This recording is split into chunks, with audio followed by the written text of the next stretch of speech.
Özbek, Türkmen, Uygur, Tatar, Azer bir boydur. Kara, Kalpak, Kırgız, Kazak bunlar bir soydur. Aziz həmvətənlər, Дорогие соотечественники, мы успешно завершаем 2024 год. Все задачи, которые мы поставили перед собой в начале года, нашли свое решение. Наша страна уверенно развивалась. Ее международный авторитет значительно вырос. В экономике страны есть положительная динамика, возросла наша военная мощь. В стране царит стабильность. Азербайджанский народ жил в условиях безопасности. Происходящие сегодня в мире события очевидны. Разгораются новые войны, противостояния, конфликты. В различных регионах мира продолжаются кровавые столкновения. Азербайджан же живет в условиях мира, спокойствия, безопасности и стабильности. Уверен, что отныне стабильность и спокойствие будут вечными. В 2024 году произошло много важных событий. Среди них самым важным стало освобождение 4 сел Газахского района, оккупированных в начале 1990-х годов. Мы никогда ни на шаг не отступали от своей позиции в отношении этих сел. Мы никогда не забывали их. Просто восстановление нашей территориальной целостности и суверенитета имело свою логику. Мы решали все вопросы уверенно и последовательно. На первом этапе мы освободили от оккупантов большую часть Карабаха и Восточного Зангезура в Отечественной войне 2020 года. Часть, оставшаяся под оккупацией, была освобождена от оккупантов в прошлом году в результате антитеррористической операции, и Азербайджан восстановил свой государственный суверенитет. В этом году мы вернули 4 села Газахского района, без единого выстрела, политическими средствами. Однако верно и то, что если бы не события, произошедшие за последние 4 года в азербайджано-армянских отношениях, то Армения, конечно, никогда бы не вернула нам эти села добровольно. Они вынуждены были это сделать, пошли на это, осознав нашу политическую и военную силу. И я надеюсь, что Армения и впредь в своей политике будет учитывать новые реалии, возникшие на Южном Кавказе, а также и в мире. На Южном Кавказе новые реалии создали мы. Отечественная война создала эти реалии. Восстановление нашего государственного суверенитета еще более усилило их. И мы закрепили созданные нами на Южном Кавказе новые реалии в дипломатической, международной и политической плоскости. Весь мир принял новые реалии. Поэтому считаю, что широкомасштабная кампания по вооружению Армении является очередным источником угрозы для региона.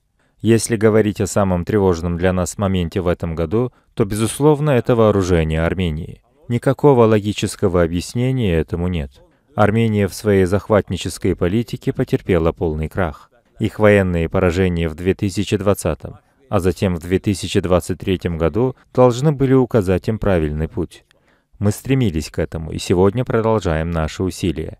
Я неоднократно предупреждал их как в своих официальных заявлениях, так и в ходе наших переговоров с армянской стороной, чтобы они избегали этого опасного пути.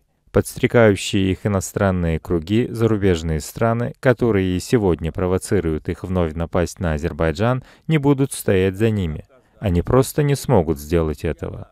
В этом регионе никакая сила не сможет конкурировать с нами в военной сфере. Поэтому еще раз говорю, пока не поздно, пусть свернут с этого опасного пути. Южный Кавказ должен стать регионом мира, спокойствия и сотрудничества.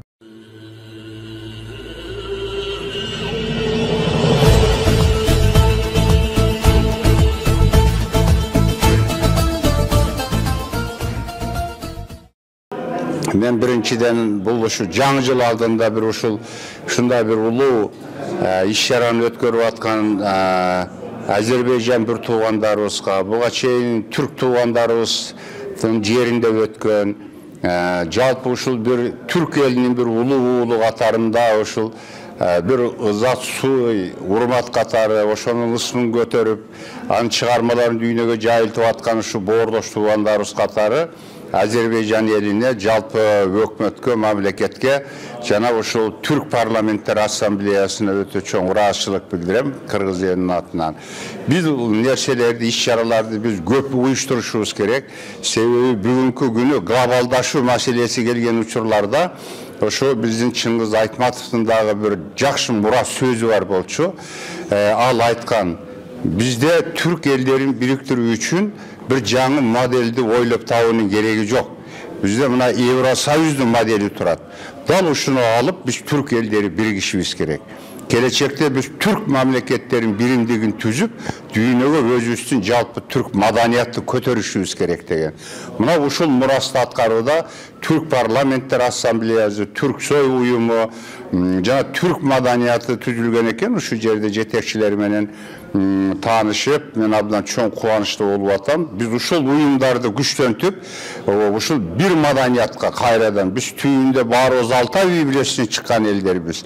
Ошо Алтай үй бүлөсүнөн чыккан элдер кайрадан биригип, bir улуу маданиятты куруп, биз бир күчтүү келечекте бирдиктүү, ынтымактуу бир улуу элге айланышыбыз керек. Биз бирикпей туруп бир улуу маданиятты, цивилизацияны түзө албайбыз.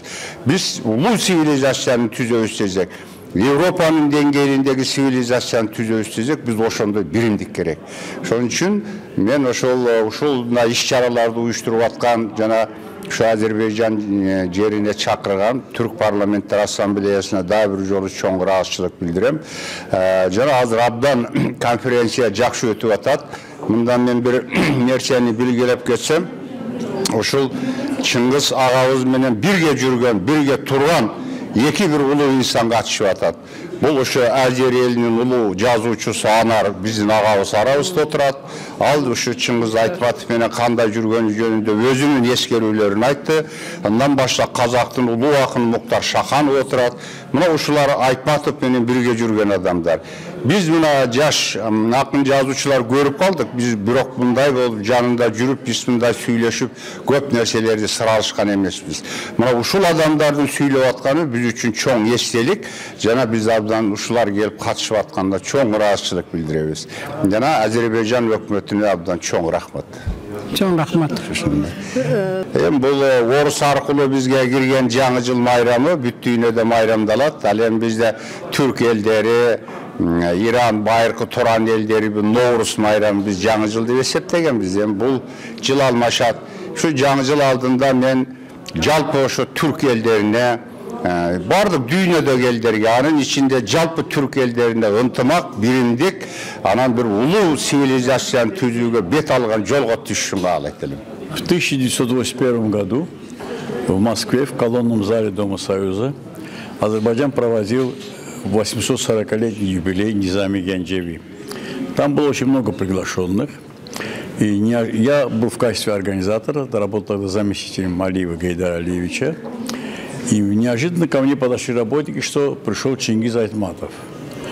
А я понял, что мы его не приглашали. Я быстро его нашел, подошел и извинился перед ним. Я говорю: извините, Чингизака, что мы вам приглашение не послали. Это очень хорошо, что мне не послали приглашение, потому что вы убедитесь, что я пришел искренне, с чувством долга и перед азербайджанским народом, и перед Низами Гянджеви. Он не только присутствовал, но он выступил с прекрасной речью. Речь была очень короткая, но очень насыщенная была. Пользуясь случаем, передаю привет и наилучшие пожелания кыргызскому народу. И хочу, чтобы в Кыргызстане было бы и с точки зрения сугубо тюркского самосознания, верны заветам Чингиза Айтматова, и с точки зрения задач современных, чтобы Кыргызстан развивался успешно. Ahmadjon Meliboyev Toshkentda chiqadigan Jahon adabiyoti jurnalining bosh muharriri, O'zbekiston Milliy universitetida tashkil etilgan Aytmatov музейный директором. Великие люди везде, они не принадлежат одной нации или одной стране. Вот по примеру Чингиза Айтматова, если мы поедем в Киргизию, конечно, он киргиз. Если проедете в Узбекистан, мы считаем, что это великим нашим другом, как узбек, потому что он очень популярен. В Европе, особенно в Германии, они считают, что он их сын даже. А вот татары здесь присутствуют, они считают по линии матери, он татарин. Это великая заслуга, не каждому дается. Поэтому здесь смысл в том, что Айтматов по-другому подошел к своей жизненной карьере, творческой карьере. Он поднимает вопросы общечеловеческого характера. Даже любой читатель в любой стране, читая его книги, считает, что он именно их проблемы поднимал. Значит, его наследие в чем состоит? Великие люди, конечно, оставляют своеобразное, наследие. Айтматовское наследие состоит в том, что он давным-давно предупреждал об опасностях, которые идут к человечеству. Сохранение жизни на земле, сохранение человека в качестве человека. Потому что даже вот в Европе, на Давосе говорят, человек теперь теряет свое человеческое лицо. Идут друг к другу воевать, значит, овладевают чужой территорией. Какое-то другое мышление получился. Вот Айтматов, когда он писал, когда падают горы, он имел в виду не только горы. Если так будем жить, мы сами тоже упадем. Духовно, человечески упадем, теряем человеческое, лицо. Поэтому, читая сейчас новые, переводы в Узбекистане, мы даем уроки своей молодежи, читателям, что это не только для узбеков он писал, всему человечеству. Поэтому везде его уважают, переиздают. Постоянно, каждый день новые издания у нас в Киргизии, Таджикистане, Туркмении и в Азербайджане сейчас сегодня показали новые издания, хорошие. Это пример того, народ достойных людей никогда не забывает. Значит, я, находясь первый раз в Азербайджане, и чувствуя сегодняшний энтузиазм, сегодняшнюю победу за суверенность, я горжусь, что вот в тюркском мире вот такие народы есть. Теперь такая эра, золотая эра истории азербайджанского народа. Всем я желаю в новом году еще больших успехов теперь и в экономике, друг друга, познание друг друга, уважение друг друга. И в тюркском мире должен звучать гордый азербайджанский голос.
Devam etmektedir, zaman hızla geçmektedir. Geleceğe yöneltire günde bir günler sönmesin. Kaldır hadi nerede başın, yurdun için dokulasın. Turan ulu uyumasın, bayrağımız yıkılmasın.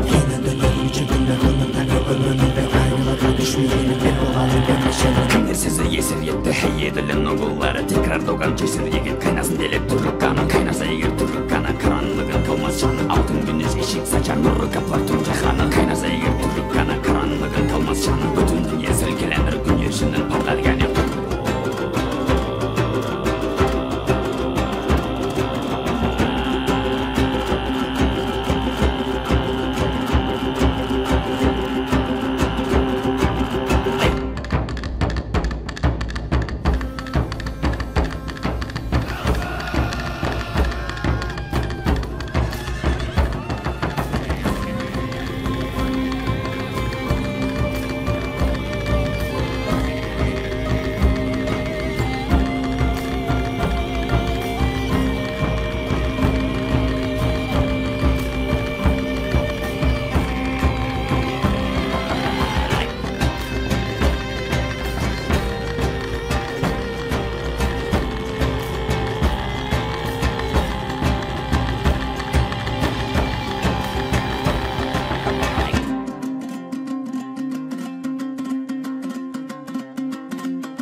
ұлылары.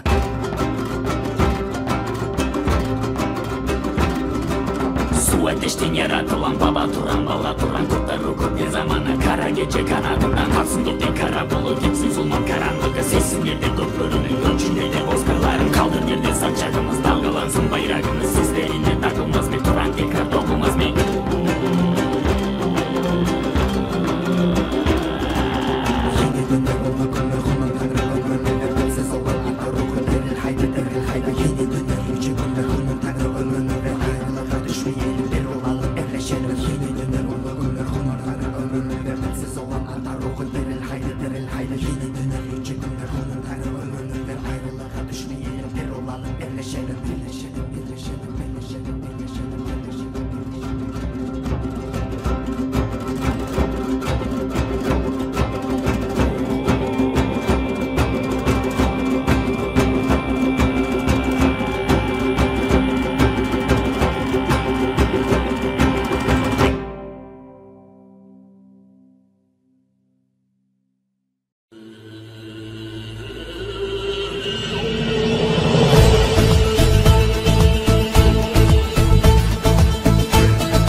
Здравствуйте еще раз, Василий Ханом.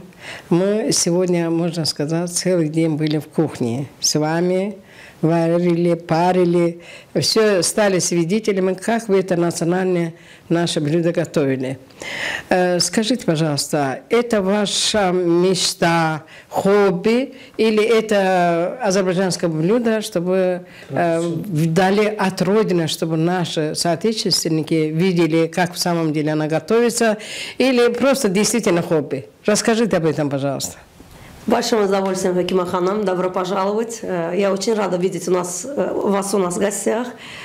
Хакима Ханом, я по профессии юрист, криминалист, эксперт, педагог по юридическим дисциплинам. Но многим, да, и всем интересно. И первый вопрос, который мне всегда задают журналисты: как так получилось, что вы стали исследователем азербайджанской кухни? И в основном мой профиль — исследователь по Зангиазурской, Карабахской и Ираванской кухне. Так как, почему именно по этим трем регионам?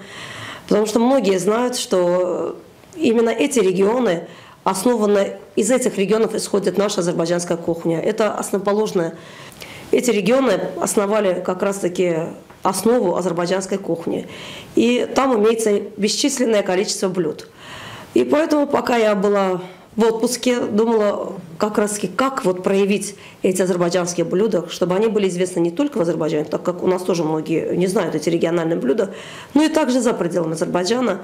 И скажу так, это все занимаясь этим, углубляясь в корни, это получилось своего рода и как хобби, и как моя профессия. И я сейчас на данный момент являюсь исследователем нашей азербайджанской кухни, представляю Азербайджан в течение 18 лет в Азербайджане и за пределами Азербайджана. И я получаю много отзывов в своем блоге как раз-таки об азербайджанской кухне. И азербайджанская кухня сейчас заинтересовывает весь мир. Нам периодически приходят вопросы, как готовить то или иное блюдо, или они хотят в эфире видеть какие-то другие блюда. Я также представляю во многих телеканалах наши именно азербайджанские блюда, которые забыты, переходят нам от бабушек к нам. И я скажу вам так, молодое поколение не знает даже о существовании этих блюд. Даже в Азербайджане, не то что за пределами, но и в Азербайджане о них многие не слышали. Поэтому мой первый, как говорится, принцип — то, чтобы наша молодежь, наши последователи узнали о корнях, об историях, о традициях этой кухни. А также, конечно, жило это наследие и передавалось от наследства к наследству многим хозяйкам. Я хочу вот перебить, извиняюсь, конечно. Пока вы готовили, я наблюдала. Вы с такой любовью готовили вот это все, то, что вы сегодня нам предоставляете. Казалось бы, картошка с мясом, да, вот так есть, жаркое. А в самом деле там очень разные вкусовые качества, которые вы добавляли. Это и есть особенности нашей национальной азербайджанской кухни, и которые наши предки, наши бабушки, которые в свое время готовили вдали, не сказать, что от родины. Ираван ханлығы, это был наш исконно древний, наше ханство. Поэтому наши бабушки тоже готовили вот такие шикарные блюда, да. И вы сегодня, несмотря на свой возраст, я не скажу, что вы очень сильный вот, пожилой человек, пожилая, вернее, но вы настолько искусно вот вы готовили, даже на предметы обращали внимание, которые вы стучали, там что-то делали, использовали вот ситой. Очень удивительно, если верите в ваш, если вы действительно это осталось с того времени, с того бабушки, да, она как будто новая, сегодняшняя, да, вот обратила внимание. Но насколько любовью это предметы, которые испокон веком, которые использовали еще наши бабушки, это уже говорит о том, что насколько любили свои нации, свои традиции, обычаи, чтобы они сегодня передавались нашим юным поколениям. И сегодня наш приезд к вам как раз нас привело сюда, чтобы мы показали, как в самом деле по-настоящему готовятся азербайджанские традиционные национальные блюда. Вы, наверное, без конца занимаетесь, или случай от случая, или вы, наверное, в фестивалях участвуете, или как? Хакимахам, хочу сказать вам, что да, вы верно заметили, я с особой любовью, с особым трепетом занимаюсь этим делом. Я ранее занималась этим, представляла в социальных сетях, это было как хобби. Но потом это меня так завлекло, что я сейчас беспрестанно занимаюсь этим, участвую во многих фестивалях и в Азербайджане, за пределами Азербайджана. Это бесчисленное количество наших исследований, бесчисленное количество книг, журналов, всяких таких материалов, которые пригодны не только учащемуся, обучающемуся этому делу патриоту или каждому азербайджанцу, но это пригодно и в наших научно-образовательных центрах, и для телевидения, а также, я всегда говорю, это приданное для наших юных девушек, которые создают семью. Это своего рода как-то пособие, о чем можно узнать из этих книг, из этих материалов. И именно правильно вы заметили, Ираванское ханство – это древнетюркские племена, откуда мы родом. Ираванское ханство – это дворцовая часть Азербайджана, западного Азербайджана. Оттуда истекало множество блюд, которые потом уже распределились по всем регионам Азербайджана. И вот как раз-таки здесь на столе у нас присутствуют такие соленья, например, такие как чашуш, такие как балдырган. У них нет, к сожалению, перевода, я их не смогу перевести, так как это свойственно только нашему региону. Не только, я скажу вам, нет их в другом месте, но также в Азербайджане это имеется только в Западном Азербайджане, в Араване, в высокогорных горах Агрдага, так как там климат именно способствующий воссозданию этих эндемических растений. И я их использую не только как соленья, но и во многих блюдах. Это единственный азербайджанский регион, где эндемические растения преобладают вместе с рисом, с бобовыми, а также с крупами. Это синтез трех вот этих аутентичных продуктов составляет, знаете, вот, именно основу азербайджанской кухни. Это наше лицо ираванской кухни, лицо Западного Азербайджана. И я поэтому хочу, чтобы об этом знал весь мир. Поэтому с таким трепетом, с такой любовью я отношусь к этому и в социальных сетях, насколько возможно, я это все передаю. К чему хотите добиться?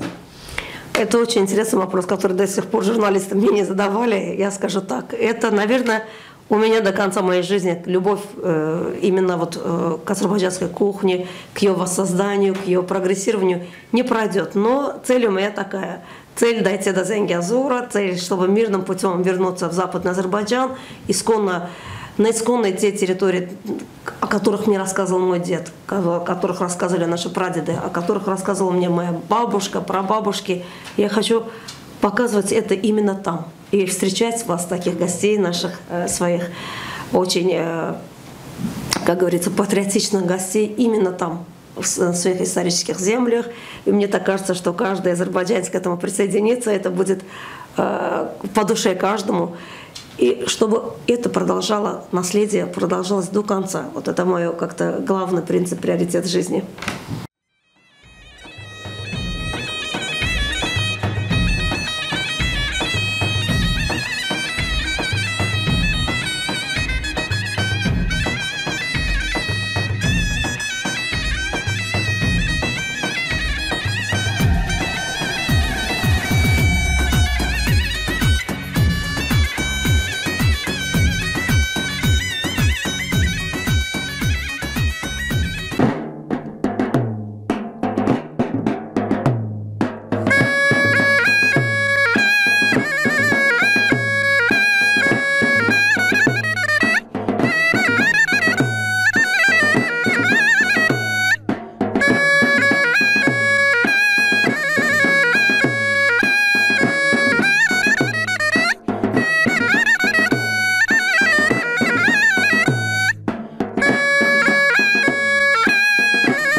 приехали на самый любимый курорт наших учеников Шахдаг в Азербайджане.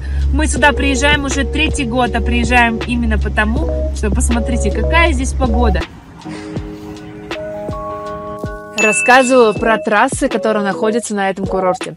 На этом курорте, на самом деле, самые классные — это красные трассы. Мы по ним катаемся, потому что там и есть перепады и крутые, и плоские. И самое главное — широкие, просторные склоны.